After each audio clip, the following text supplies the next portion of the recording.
what I'm going to be doing today is number one, we'll do a quick little drop in. I need to drop in, take some time to just kind of ground and then go over this ancient future fathers format. So Kale, Song, and I are building a platform of modules and lessons for people to come into to learn the ways of being an ancient future father and everything that goes into that.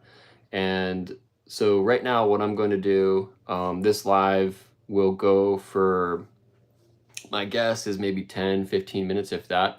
And I'm just going to kind of lay out the format for the modules and the lessons that we're going to be teaching. And that's pretty much it. So I'm just going to drop into it. First things first. All right. So I'm closing my eyes.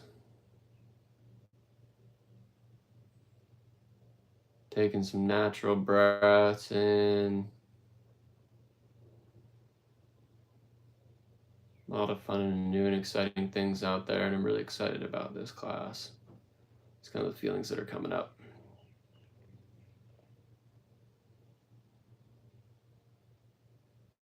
Also a little bit of stress on how much I need to get done. There's a lot that needs to get done, and there's only so much time in the day. And it's all about just taking bites one at a time and chipping away at all the different tasks that need to get accomplished.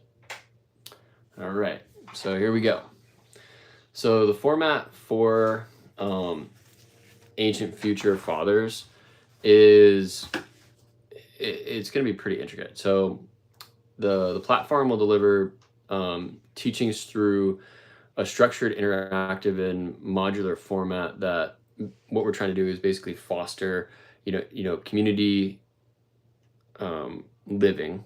So like having very intimate, like relationships with your friends, family, that kind of stuff, and being there for them so you can be that anchor and that pillar for everybody in your realm and in your community. And another thing is engagement. So how to engage with yourself, how to engage with what what's going on for you, and how and how you're feeling within who you are. So embracing your feelings and embracing the true you of who you are. And then the last but not least, basically the format for Ancient Future Fathers is going to get into your personal growth on when you start engaging with yourself. There's a lot of personal confidence and a lot of things that start to happen with who you are and accepting who you are that will start to unfold, and the goals and visions and dreams of your life will start to emanate itself out, and people will start seeing that, and they'll start seeing the light within you because you're creating love for yourself.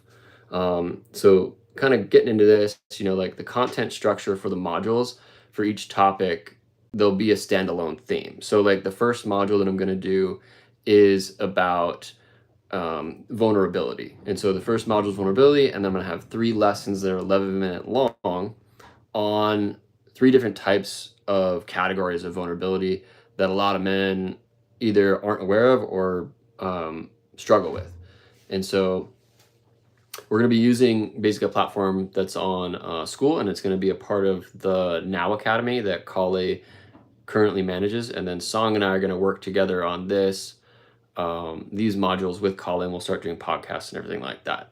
So we're going to be delivering these kind of broadcasts either through live streams on YouTube, and then we'll be doing like short teasers as well that kind of will get you guys engaged with the different things we'll be doing.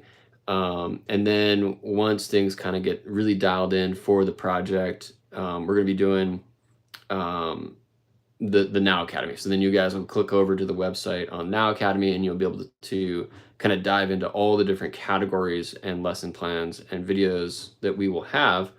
Hey, everybody. And we'll be will be on there, and you guys can pick and choose what you guys want to learn, and it'll be kind of like a TEP steered system going down on becoming the best version of who you are. So the content styles, like, there's a lot of like, we'll have visuals, tones, and we'll definitely have different ways of engaging with you folks. So number one, like the lesson plan outlined for each topic. So like module one's vulnerability.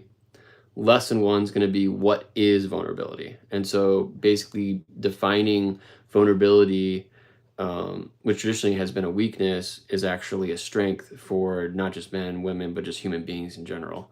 And so embracing the vulnerable side of who you are, or the divine masculine slash divine feminine. Then basically the power that is transpired through living with an open heart. So that's a big one. And then we'll get into that. And then there's lesson two. So lesson two is why men avoid vulnerability, why they avoid feeling, and why society has, or not why, but because society has built this mindset for all of the men and in the generations, mainly baby boomers, on why men need to shut down, put up a wall, throw up their guards, and not express their actual true feelings of who they are.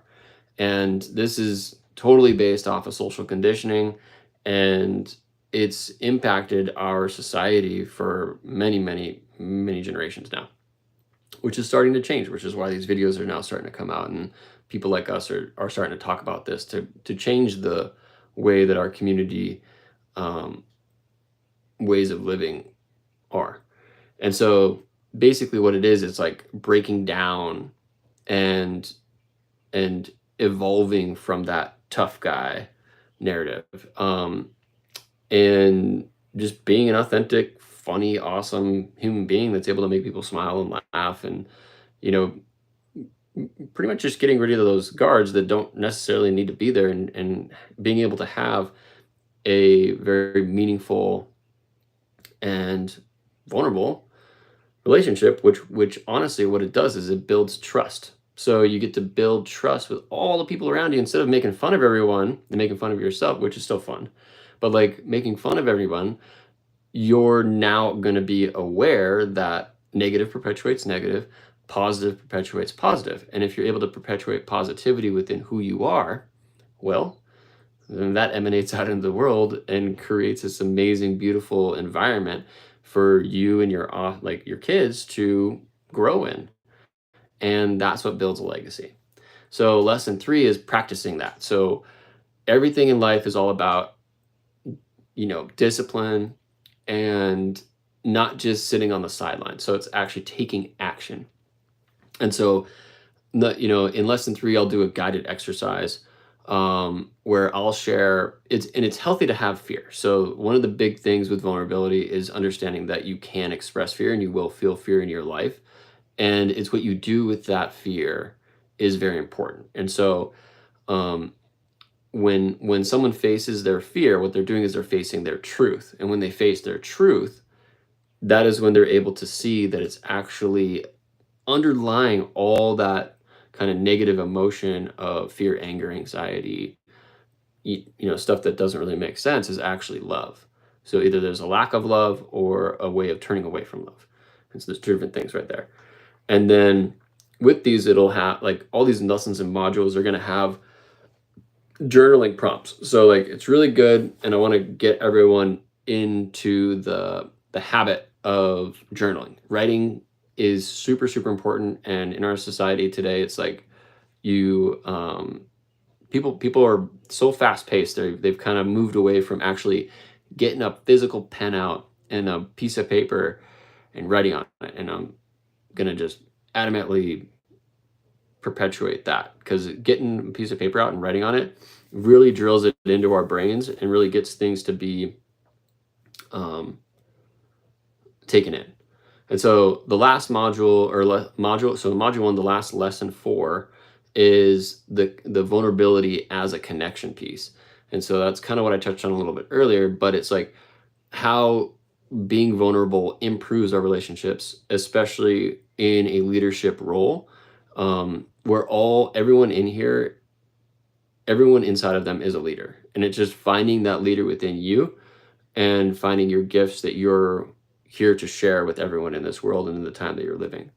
And so kind of like the group challenges that we'll constantly be putting on people, um, and you can accept them or not. It's neither here nor there. But it's like, like share, for example, like share a vulnerable moment that you've had within your community, and then I'll share mine, and then you guys can share yours and stuff. So it'll be a really cool interactive lesson plan and module. So like module 2, what we're going to go over is the man cave. So like there's so many things that have been like this mass societal understanding of like a man cave is like you get your football games and your TV and your couches in there, and you got a bunch of whiskeys that you drink, and maybe you occasionally play poker with your buddies in there. But that's really not what a man cave is. If you're going back, like my background's archaeology, and so if you go into the Paleolithic times of a man cave, a human cave where people lived in, right? That's entering the womb space of the divine masculine, not just sitting there watching football or whatever it is, which it still can be, but it's all about creating this sacred space, this vulnerable space for a man to be able to drop in and be himself without any guards.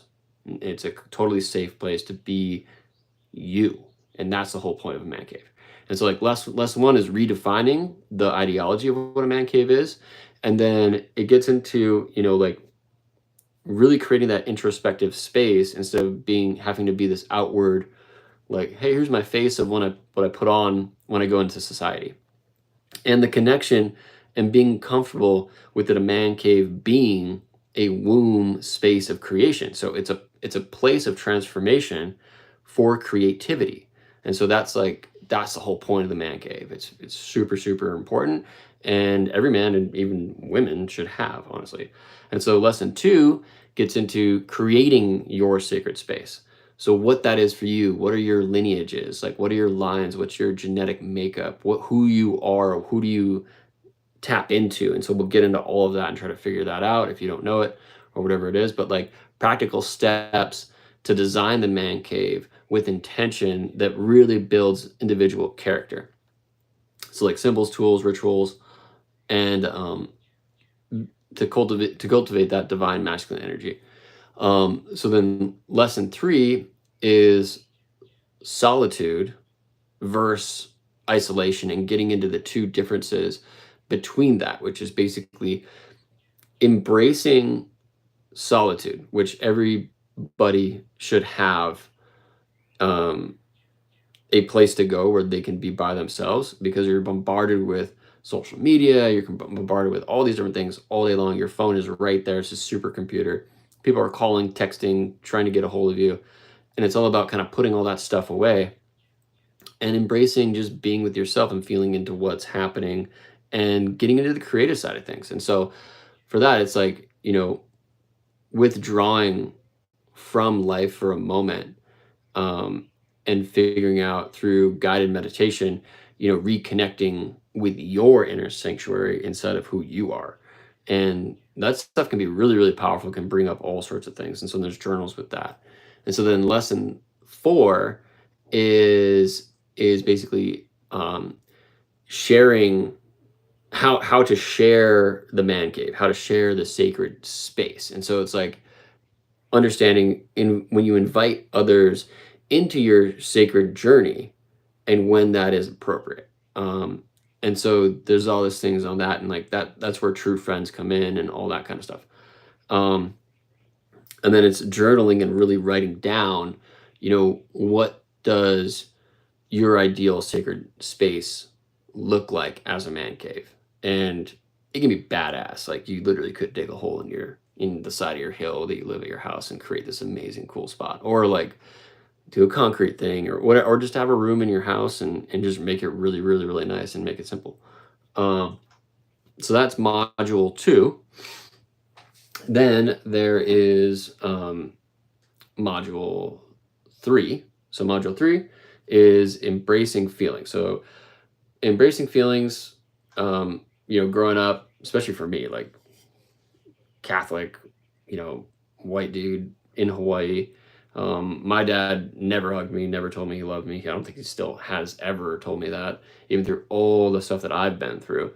But like, I learned at a very young age, which a lot of guys learn, is that to kind of mask your feelings. So mantra 3 is about embracing your feelings, being able to cry without judgment on yourself or what people think of you when you do, because that's a emotional release. And so, lesson one is why feelings matter. And what it is when you can feel feelings, it actually empowers you. So, the role of emotions in the human experience is very, very, very important. It is the human experience. So, why would you want to hide that? It doesn't make sense. So, we're moving back into that, and then it's overcoming the fear of expressing emotion and being able to sit with emotion within who you are. So that would be Atlas. He's hungry. Okay, so lesson 2, tools to process emotion. So a lot of people, especially myself, like I still have issues with processing emotion. And then what happens is then I go back to old patterns that are negative, and so then they perpetuate a negative loop of reality. So with lesson 2, we get into tools to process emotions. And so breathing exercises is one of the most powerful and important tools that I use for this, especially when I get into very stressful situations with work or family or with the kids or whatever it is. I have a breathing exercise for emotional regulation, and that brings me back to square one. And once you can get back to square one, you can actually think, you can function, you can figure out a process and protocol, and then that's when creativity comes back into your life, and you can then work through the issue um, viably. And so then there's exercises that we'll have which are like emotional mapping exercise, so like identifying where feelings live in your body. And so there's like literally physical spots where feelings are, and they're genetically coded to that area, and learning how to release that stuff. So that's one of the things. And then lesson 3 is moving um, from suppression to expression. So what that means is that finding, um, for me, I'm not really that. I'm kind of expressive, but I'm not that expressive. I'm more internal. And so what I do is I will go like to release my emotions or through like healthy outlets. Or number one, I make music.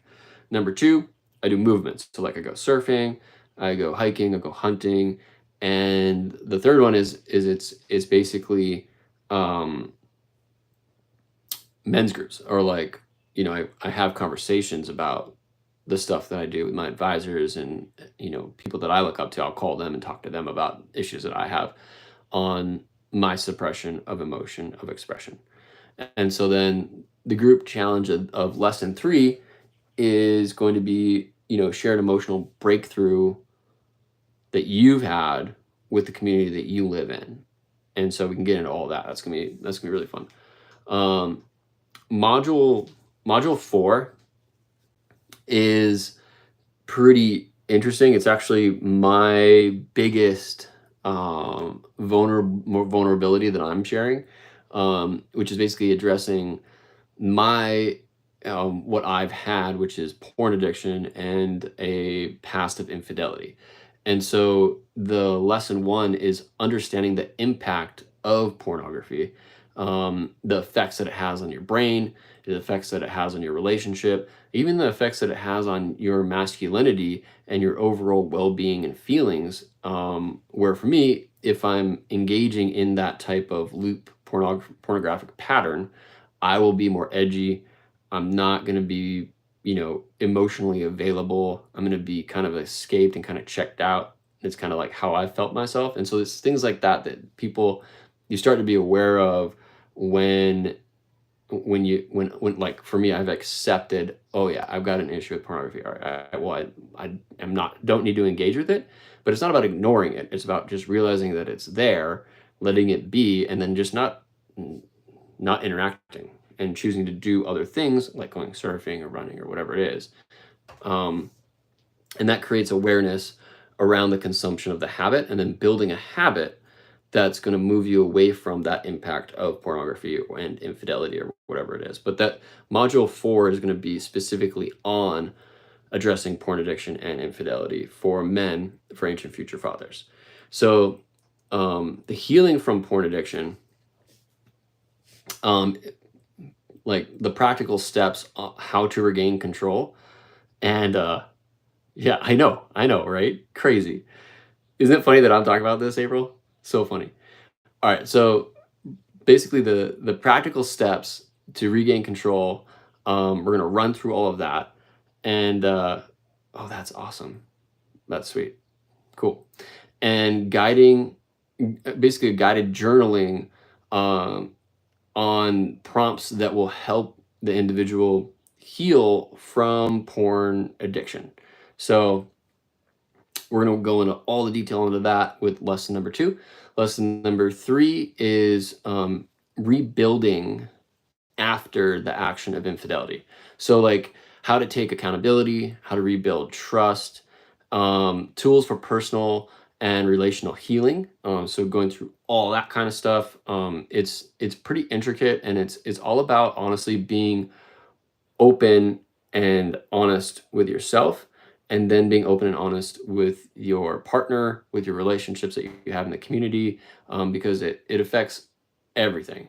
Um, and so we'll run into that, and there's a lot of like tools um, for that. So like, let's see here. Yeah, a lot of tools for that.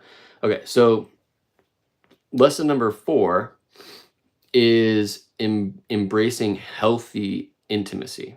And so with healthy intimacy, it's redefining how men in particular look at the physical side of intimacy and beyond that physical connection, because everybody's human, male or female, and whatever else you want to define, two spirit, however you want to look at it. But like redefining intimacy as like it's the relationship and trust and vulnerability that you can get into, with accepting what your definition of pleasure is and what turns you on and what turns them on, and then working through those things and being open enough to do so with your partner or whoever you're going to be with, or with yourself. There's a lot of different things you can do with yourself.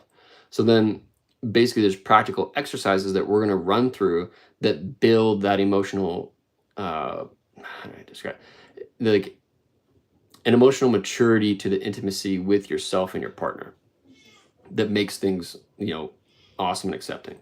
And so that kind of concludes module 4 that we're going to be going over with ancient future fathers. But then there's number 5, which is being a dad in modern times. And so being a dad in modern times is complicated. We like the role of equality hasn't been this high in honestly probably thousands of years. And so the dad is there just as much as the mother. And so it's understanding the unique challenges of fatherhood, because in modern day society it's dual income streams, right? Like my wife works, I work, and we have to balance that with building our family foundation and being able to be the dad that I want to be for my son and for my daughter and for my, my who are their friends, like being the uncle, which is also equally as important as being a dad, is being an amazing uncle or auntie to these little kids that are coming up. And so it's kind of defining your values of who you see yourself as being that dad or uncle. So that's lesson 1. And then lesson 2 is balancing work life and parenthood. So we get into all of that stuff, which is basically time management strategies for intentional parenting, group discussions, to share like one way, like how do you prioritize being a dad? Like what do you do to do? Like for me, I have to wake up at like 4 a.m. every day at least. Well, 3 a.m. with the twins because I got to feed them. But like wake up at 4, set my day, like make sure someone's making my kids lunch, there's so much going on with it. And so what do you prioritize in your fatherhood experience or motherhood experience? and sharing that with the communal group that we're going to have like group discussions on. And so then lesson 3 is the most important lesson pretty much of this entire thing, which for a leader is leading by example. And so like the power of modeling behavior. And so once the human being is able to fully live that, then it emanates out into the world and people see that, and then they're going to confide in you on how you're doing that and how you're being successful with it. And so it's just having a disciplined enough uh, behavior where they can, you can show them by example how to be that dad. And so then there's getting back to like writing in a book, like a physical book with a pen. It's like, what legacy do you want to leave for your children? Like this is one of the biggest questions ever. It's like everyone's here for such a short period of time, 100 years. If you're fucking super lucky, if you're an average person, 75, right? So like you're only here for this little brief little moment, and you're growing until 30 or even 40, right? Up to emotional maturity to be able to even interact in the world. So you really only have like 30 years of like really making an impact in this spot. So it's like, what legacy do you, that's your gift to this world, what are you going to leave behind? And really dropping into yourself with these meditations and breath work exercises that we're going to do to figure out to be the best version of who you are and have that impact. So then module 6 is initiatory rites. So we pretty much gotten rid of all that, unless you're like in Judaism. There's basic stuff in Catholicism, but there's a lot of issues with both of those religions and the way they do the rites too. And so like we're going to get into initiatory rites, what they are historically in various traditions like Lakota, Celtic, Mayan, Amazonian, like Hawaiian, and Maori. There's all these different ones that we can take from and show the cultural significance that it's had in those cultures of the rites of passage and how they've made made that human being the way that they are, and that it's basically really giving them a definitive line of male or female, so boy or girl, moving transitionally to becoming a man or woman. These are essential for children's development, and so it's creating those things like rite of passage. Let's go hunting. Like I took Denali hunting for himself, and it was his first time finding the blood trail, and he tracked the whole animal by himself, and I was just behind him, supporting him the whole way. And there's just huge things with that because it's giving him an environment where he can feel comfortable enough to be confident in the decisions that he's making. And that's the whole point of what I was doing yesterday with him, is like making sure that he's confident within who he is at an early age. And so there's that one. Then there's lesson 2, which is designing a rite of passage. So like, for example, like doing a hunt or spearfishing or going for a hike or going camping in the yard, or these different little things, like cooking too. Cooking is a huge one. So steps to creating a meaningful initiatory experience. It could be anything you want. An example is like the coming of age camping trip or a cultural ceremony that your bloodline associates with, or where you're culturally living, having your child interact with that. And so then lesson 3 is supporting your child's transition. So it's a big thing to go from a boy to a man. So it's being that leader and being able to be there and have a healthy transition, because a lot of people don't have a healthy transition and they leave with trauma, and you don't want to leave with trauma. That's huge. And so how to guide children through life's milestones. There's a lot of different milestones, and we're going to get into those milestones in lesson 3. And then the group challenge is share your ideas for what your idea of a rite of passage would be, and what those life milestones would be for your kids, or what you've already done, and share that with the community so that people can take that into their lives and live it with their kids and perpetuate this healthy, beautiful community that we can evolve into. So that was module 6. It was a rite of passage. And the module 7 is a really cool one, which is living life in ceremony.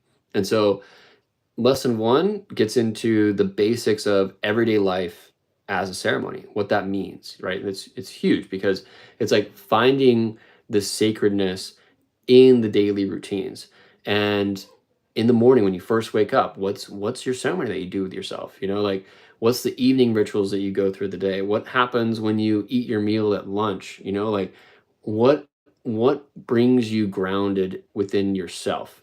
So then lesson two is celebrating milestones with intention. So what that means is like, what do people actually do on, let's say, winter solstice, summer solstice? Um, my wife just went to an Imbolc ceremony, which is a Celtic ceremony that celebrates the full moon and the transition from out of winter into spring. So it's a huge thing that people are starting to now do, which is really embracing their roots, um, and getting back into that. So it's like turning birthdays, anniversaries, and events into ceremonies that make life living with your community that much more meaningful. And then so like journaling prompts is like, well, when was the last time that you had a meaningful celebration in your life? Like when was it? Like what was it? And why was it meaningful, right? Like was it a ceremony or was it not? Or was it just why did it impact your life? That's another good one. So then lesson three is building a ceremonial community. So being around people that are inviting others to participate in your ceremonies, and then create and share a ceremony with your community. So that's what we're going to work on with lesson three. And so yeah, that's pretty much it for the modules, and then I'll get into a couple more in a bit, but we're going to work on 7 for now, and then we'll pump out ideally 11. And yeah, so there you have it. That's the kind of the breakdown of what we're going to be doing with live webinars, which is what I'm doing right now, workshops. We're going to do guest speakers, community challenges, and then like accountability pods. So we'll break out into community groups, and we'll work together on stuff. And then so we're gonna get this all out to you guys. So appreciate you guys all jumping on, listening, and have a beautiful day, and aloha. Shoots.